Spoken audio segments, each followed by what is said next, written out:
So now we move on to our next speaker in today's program.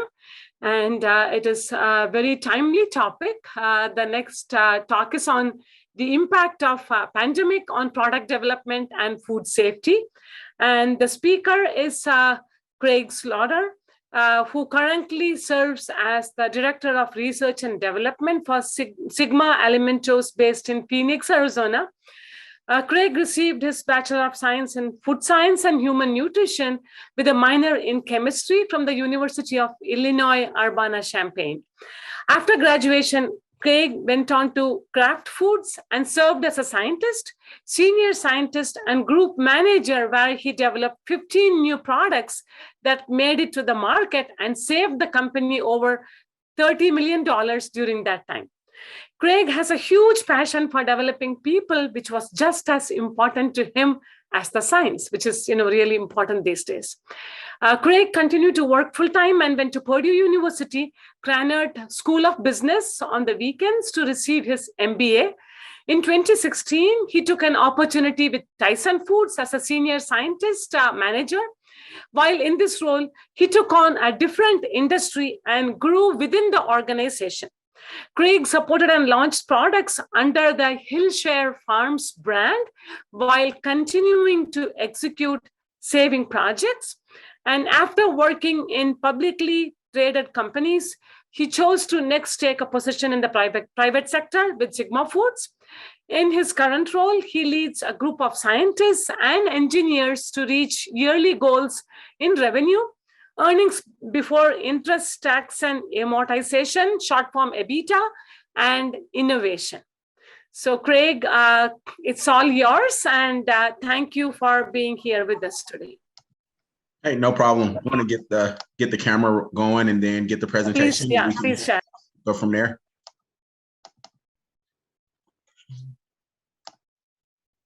Let's see. All right. There we go. All right. Oh, okay. Do you want to share your screen, Craig? I mean, if you have a PowerPoint or, yeah. Yep, I'll share my screen for the PowerPoint as well. Okay, thank you. All right. Everyone can see it, right? Yes, thank you. Yeah. All right, perfect. So for the time, I'm going to kind of go through quick on my career path, give you some background on Sigma for people who aren't quite familiar with the organization. You may be familiar with some of the brands that we have here. And then when we talk through the pandemic and the effect that it's had, I'm going to look at it at two different ways. We're going to start with just some supply chain examples that I've run into and we've run into as an organization, and how we've had to take into account not only food safety, but the flexibility to find new ingredients to deliver products. And then the second piece, we'll go through kind of innovation and product development and how that's changed due to the pandemic, and then leave time for a question and answer. So this is just me, quick background, was already done, had a passion for food products and food science, even before I knew that you could actually go get a degree in food science and human nutrition. So found that path relatively early at University of Illinois, made the switch from engineering to food science my freshman year, and then did a few interns to kind of decide whether I would go into manufacturing or do manufacturing or focus more in the research and development side. Went to Pepsi and did a traditional product development role for an internship, and then went to Anheuser-Busch and worked in production. Liked both sides, but had more of a passion for their R&D product development, which is what took me on the path to Kraft, Tyson, and then now. So who is Sigma? We operate in about 18 different countries. We got tons of brands. And here's just a big snapshot of the different various brands that we have and the amount of food that we produce in our net sales. So here's some of the brands. The brand that is most familiar in this area is the Bar S brand. We do hot dogs, Frank's, a few other processed meats, but we also have Campo Frio brand where we're doing dry aged sausage and things of that nature. Ferrucci brand, the FUD brand, which is a big Hispanic brand of different processed meats, cheeses, and so forth. And then a couple more brands here, which is the Lechona brand, which is a dairy brand, and Longmont, which is another hot dog brand, very familiar to those who grew up in Mexico. And we've brought those products here to the US as well. This last slide here is just kind of a big overshot of, in addition to the brands, we have a huge focus on being responsible from a charitable contribution standpoint. But then we also make sure that we do donate food and provide other educational opportunities and supplies to students. So we have a huge organization with a big focus on driving new products into the market, but while doing it, we also want to make sure that we're social conscious while doing it. So as we get to kind of talking through the pandemic, the way that I wanted to lay through it and talk through it was, we've known and we've seen, and now in the news, they're even starting to publicize the supply chain issues and some of the shortages that we're seeing in stores due to the supply chain. And being a meat organization, an organization that's making product, we're also seeing those, and we've probably been seeing them a few months ahead before it's starting to make news here in the US particularly. And on our side, where we see some of our struggles is in availability of just getting raw materials. So whether it's chicken coming from the farms or pork or beef, we've been having struggles of making sure that we can get the right materials that we need to make products. And when we've been in a shortage, we've had to reach out and find new suppliers. And when we find those new suppliers, there's an impact on the product that we have to make sure that's not happening. But then also we have to make sure from a food safety standpoint that these new suppliers who we hadn't been using before can still meet our standards from a incoming micro count based on the various meats. So we've been running into that. And then not only the shortage, there's also an increase in cost on getting some of these raw materials, the whole supply demand thing there. And in our organization, we've kind of made that commitment to develop products and continue to develop good products and not push that cost downstream to the consumers at this point. So we've been finding ways, and me and the scientists that I work with, to redevelop products to still provide the same flavor, texture, and quality that you're used to when you're buying one of our products, and deliver it at a cost that's still important and still achievable for the consumers, depending on the different products. A lot of our Bar S products have been known in households to be great quality, but then also at a great price. And we wanted to make sure that we kind of continue to hold true to that even during this pandemic. And when we've seen these issues, try to find a way to make that cost increase not as much as you would think, to make sure that the consumers still have access to the items that they've been growing up with for years.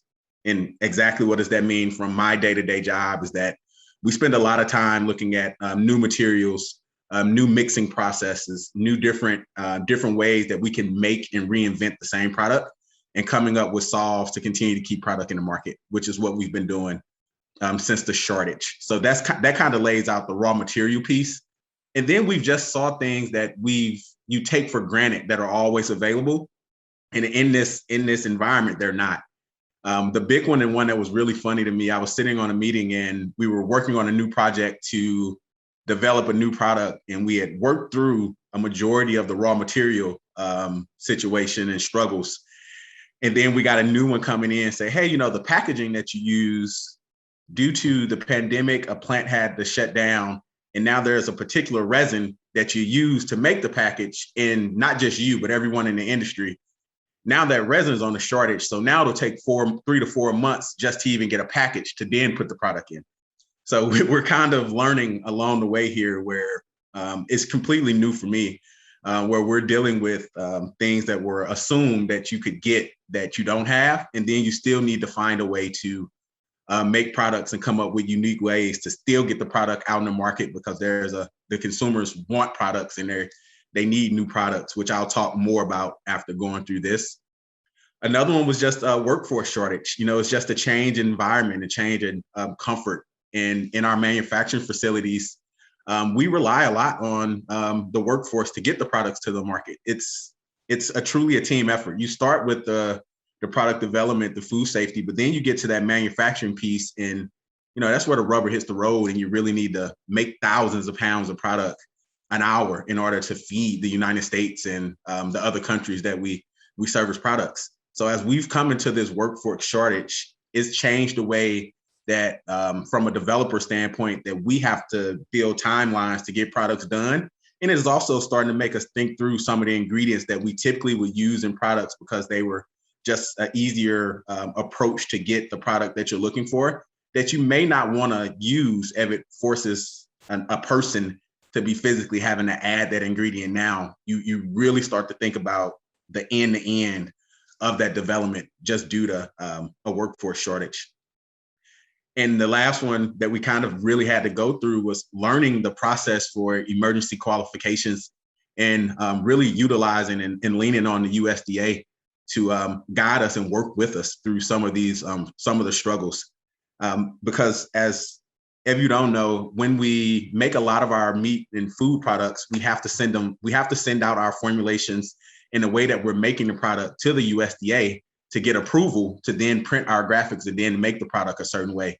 So we're setting set formulas that's been reviewed by the USDA prior to making product. But now it's gotten to the point where we can get a call on a Wednesday saying, hey, next Monday, you won't have ingredient A. And we have to find a way to, one, make the product work without ingredient A, make sure that we're delivering the quality of the product.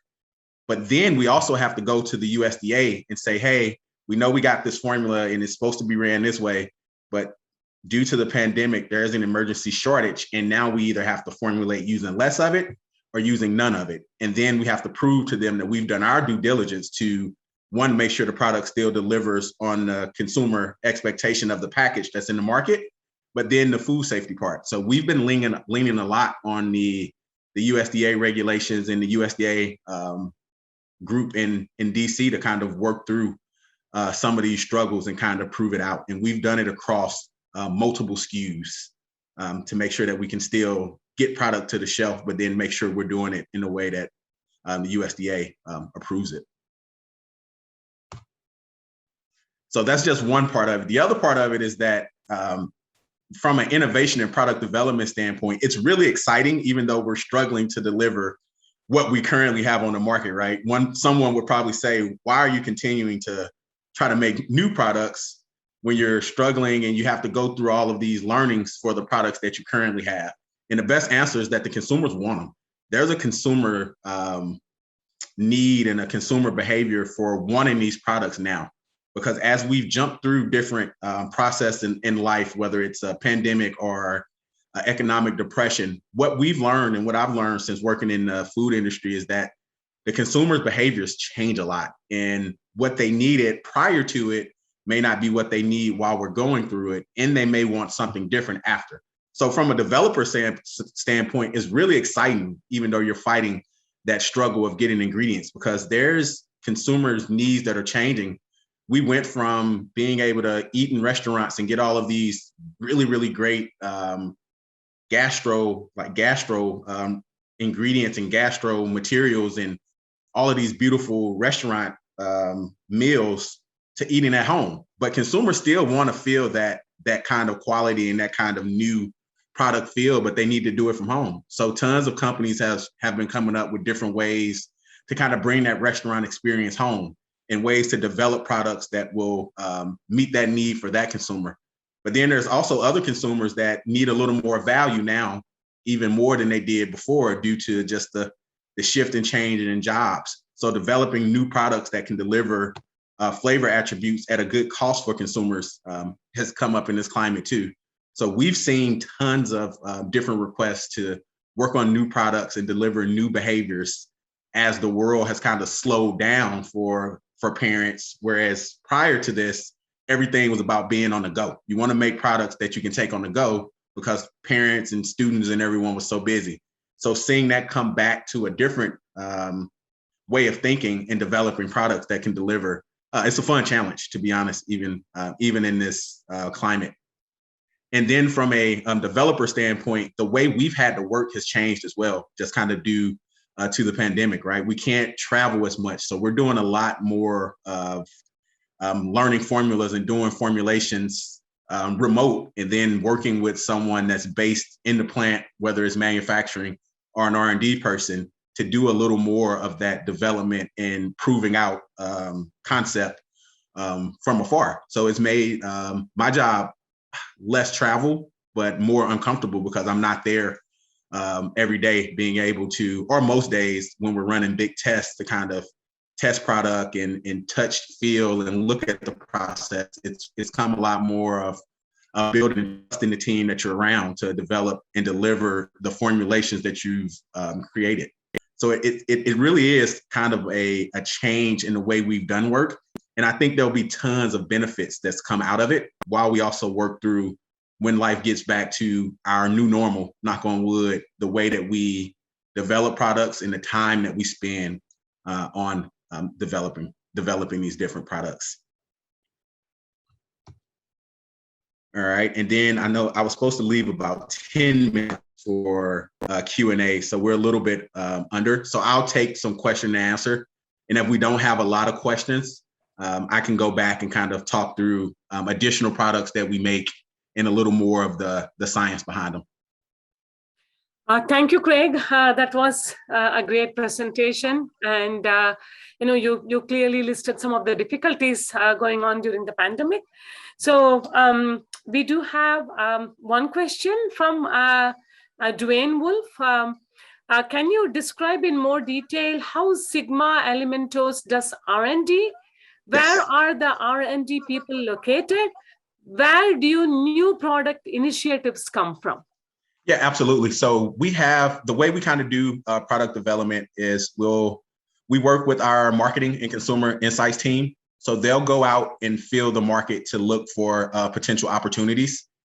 Then we'll do some concept testing even before product. And we'll get consumers and say, hey, here's a rosemary turkey breast that's all antibiotic free and no nitrites. And they'll gauge the consumer's interest to see the likelihood of buying in the potential revenue of the business.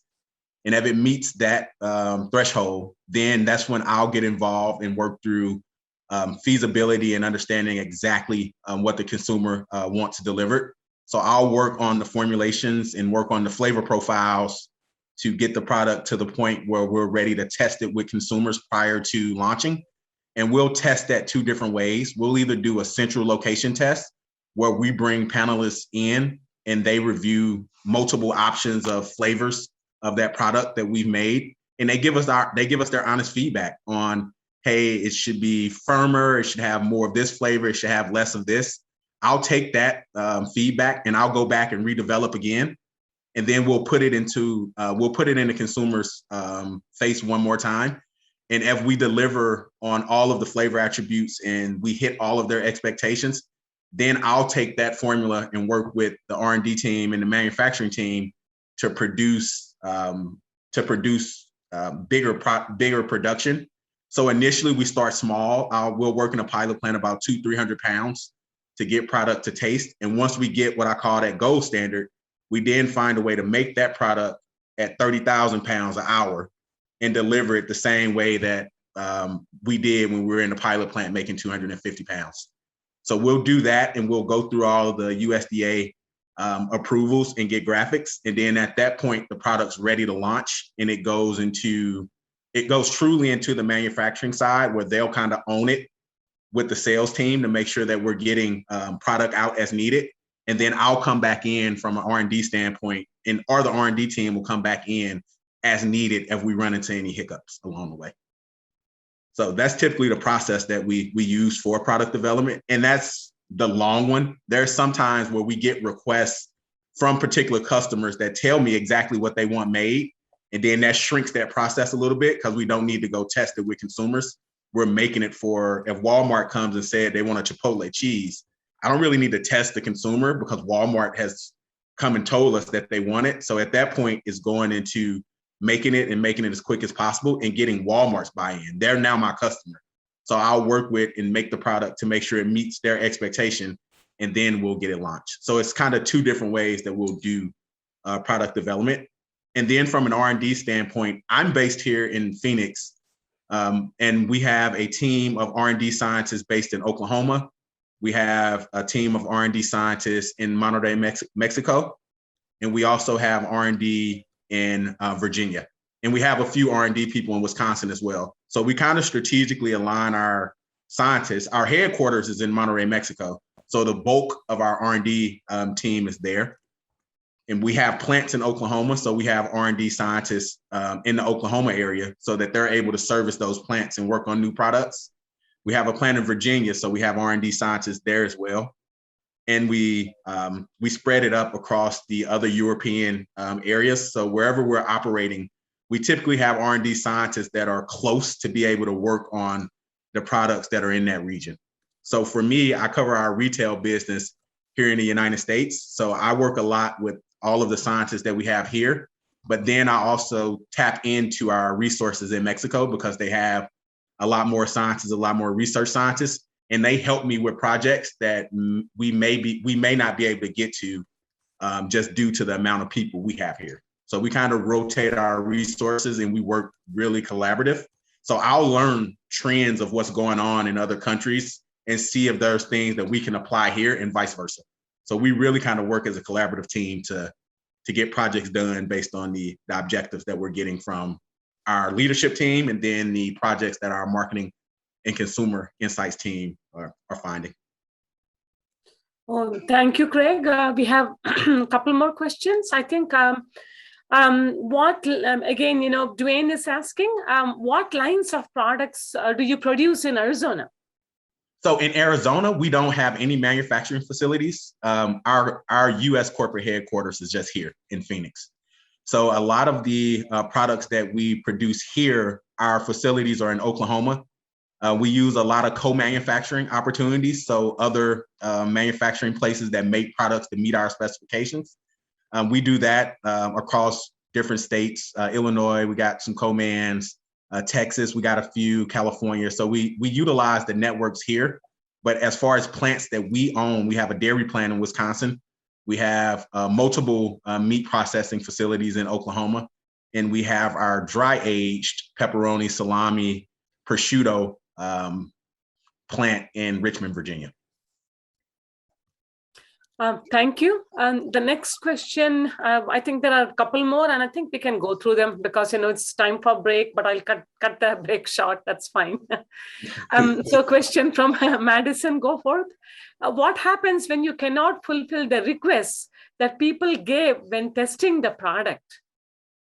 Yeah. So, and that's a really good question. There are certain times where once I use all the tools that's in the toolkit, I got to kind of go back and talk to my marketing team and say, hey, what we're looking to do isn't feasible. We can't deliver exactly what they're looking for, but how close do we need to get in order to make sure that we're getting the overall consumer, right? So when we test with consumers, we like to get a big group of consumers, one from a eating style standpoint, and then two from an age. So that way we get kind of a wide range of people. So we get enough information to go in after we've reviewed it and say, hey, 75% of the people like it, 25% don't.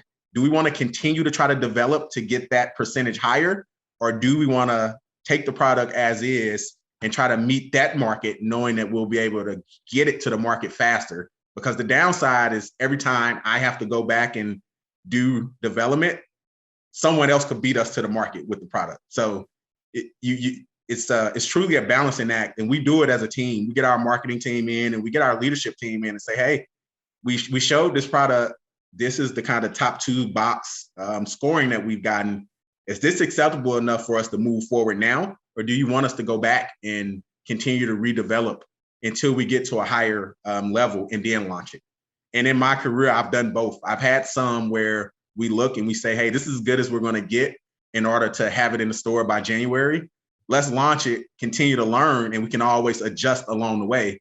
And then I've had other ones where we said, hey, it has to be like perfect. It has to be really, really great before we go into it. and they're willing to sacrifice the timeline a little bit for that. So opposed to going in January, it may go in June, but it gives us enough time to do more development to get that score that they're truly looking for their product. Thank you, Craig.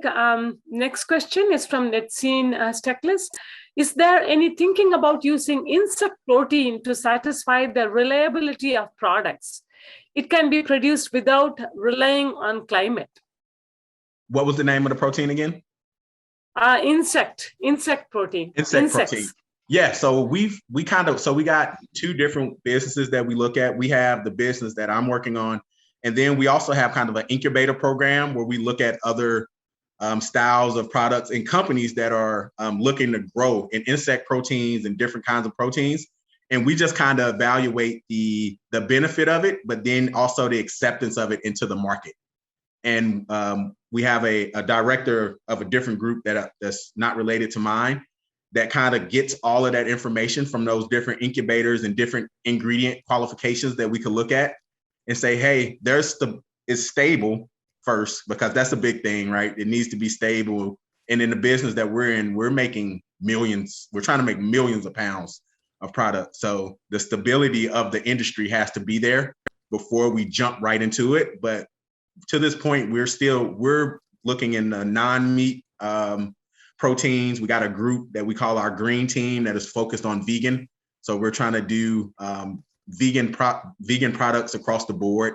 So we got a really big strategy and initiative to grow in our non-meat segment as well. So I'm still covering the meat, and I do a little bit of flexitarian where I'm reducing the meat and using other proteins to kind of make a healthier product for you, but still has meat. But we also have a team that's just committed to delivering non-meat products as well.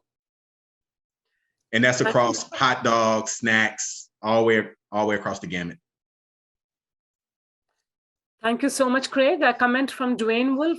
Thank you for the interesting presentation and thorough answers to the questions. And I second Dwayne.